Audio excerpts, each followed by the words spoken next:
Today, in recognition of one of the more insufferable holidays, we'll be getting into some juicy Marvel romance, specifically the MCU, and more specifically, Marvel's more pathetic attempts to plant romance within their films and shows. I'll be honest, sometimes it works, but sometimes it really just doesn't. Let's take a look at Marvel's worst romantic attempts. Number 1. She-Hulk and Daredevil. With the divisiveness and mediocrity of Phase 4, it really is quite the shame that Charlie Cox's Daredevil had to get dragged into the debauchery. Netflix's Daredevil may have been one of the best things Marvel ever did, and ironically, Marvel Studios wasn't really involved in the making of that show. But, with Marvel's acquisition of Fox, along with every Netflix character, we were all psyched to find out that Charlie Cox's Daredevil would be appearing in the MCU. And when he appeared as Peter Parker's lawyer, loved it. But then we got shows like She-Hulk that put a permanent stain on the reputation of the MCU. Daredevil was thrown into the mix, presumably to boost the show's appeal, and fans were not pleased. But this isn't a Phase 4 video. This is a romantic video, so let's talk about She-Hulk and Daredevil's chemistry, or lack thereof. She didn't really take him seriously and kind of treated him like crap. Maybe Matt Murdock is into that sort of thing, but it seemed a little bit out of character of him to just go home with her with such little effort. Hey, maybe next time I'm in town I can take you out to dinner. Yeah, or maybe we could skip all of that and just...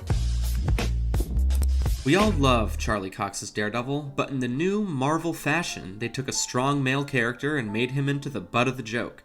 They had Daredevil doing the walk of shame. Edgy. Well done, Marvel. Marvel Studios' version of Jennifer Walters lacks even an ounce of humility, is self-obsessed, borderline alcoholic, always the victim, and immature.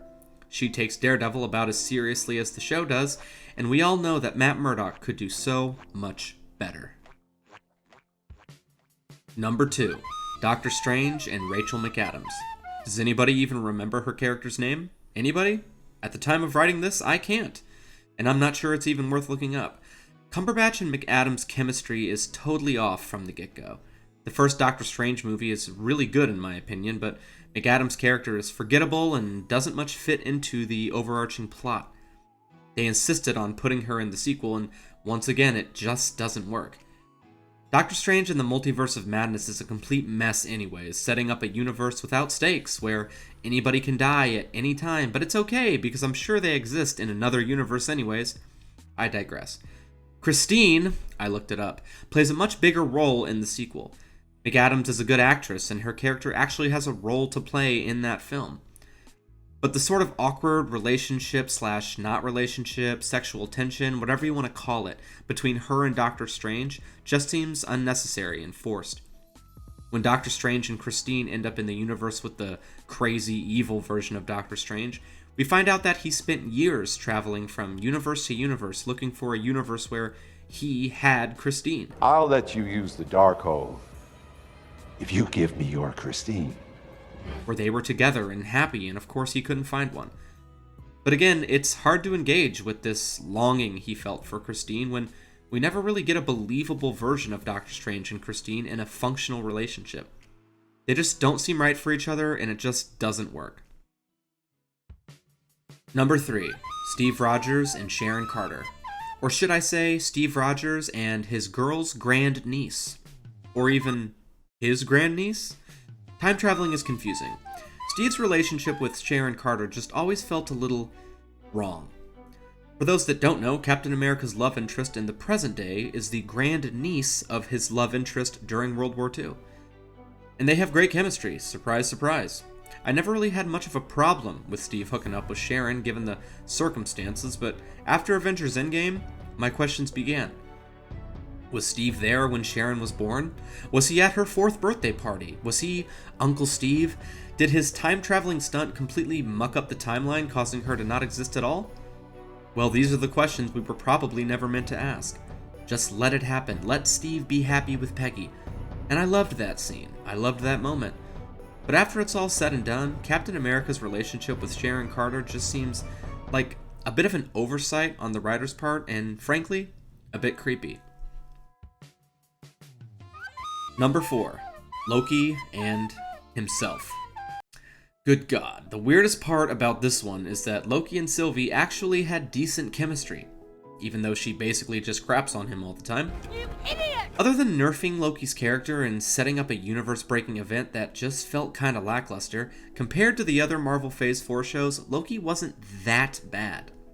I'm putting this one right after Steve Rogers because it's another one of those relationships that just feels a little bit wrong.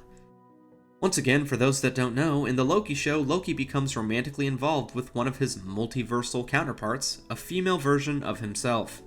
Except she's stronger, she's smarter, she's better in almost every way. Surprise, surprise. And maybe romantically involved is a stretch, but they do kiss, and it seems like the writers are setting them up to be an item in future seasons, shows, films, whatever.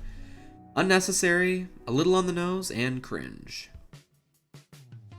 Number 5. Bruce Banner and Natasha Romanoff. Black Widow and the Hulk. Well, this one came out of nowhere, and it never really goes anywhere. There is absolutely no setup for them being in a relationship. It just sort of happens in Age of Ultron, and we, the audience, are supposed to just accept it. They really just don't click. That scene in Age of Ultron where the team is at Hawkeye's house, Natasha opens up about not being able to have children and how they sterilized her to make her a more efficient killer. Bruce just kind of brushes her off and keeps talking. Anytime she gets close to him in a promiscuous way, you're just painfully reminded that you're watching a movie. That this isn't really happening because it just doesn't work. The actors just don't have any chemistry. Joss Whedon claimed he wanted to give Black Widow a love interest. That was his answer when asked about Bruce and Natasha's relationship, that he just thought it would be a good idea to give her a love interest. Black Widow doesn't need a love interest, especially with the Hulk of all characters. And you can really tell that future directors all felt the same way because as quickly as their romance is introduced, it's forgotten and almost completely ignored in future films. Number 6. Icarus and Cersei. For those of you who actually watched The Eternals, Icarus and Cersei definitely make the list.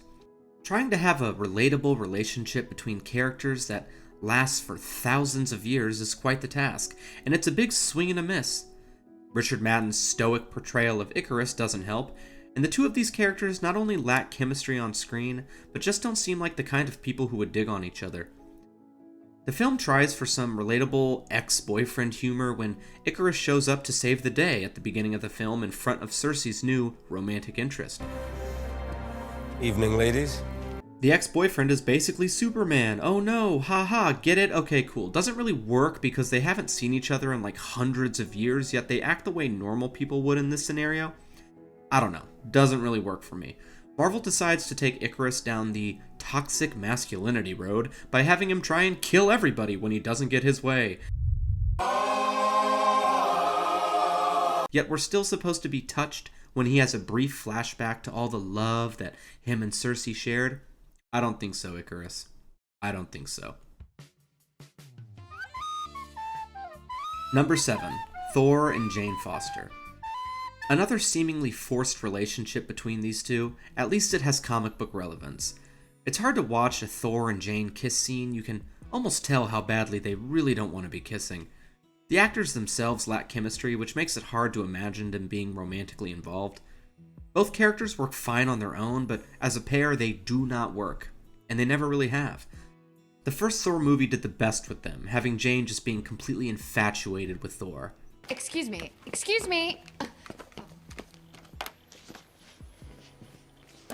And her just sort of being the first Earth girl that he had dealings with. In my opinion, Natalie Portman was not the right choice for Jane Foster, but not the point. The writers made it clear that they were aware of the Thor and Jane problem by having them quietly break up off screen. This is a mutual dumping. And then boom, she's back for Love and Thunder, and we all know how that went. Without getting into all the problems with that movie, once again, Jane and Thor lack chemistry and it just doesn't work. We've got one final honorable mention to cap this list off, the most epic love triangle of the MCU. Thor, Mjolnir, and Stormbreaker. Mjolnir being the one that got away, Thor the desperate ex, and Stormbreaker the spurned lover starving for attention. Heck are you doing, Marvel? Well, that's the video, everybody. Please subscribe. I love making these, and I'd like to keep making them, so please subscribe and like the video. If you stuck around this long, I thank you for watching, and have a great day.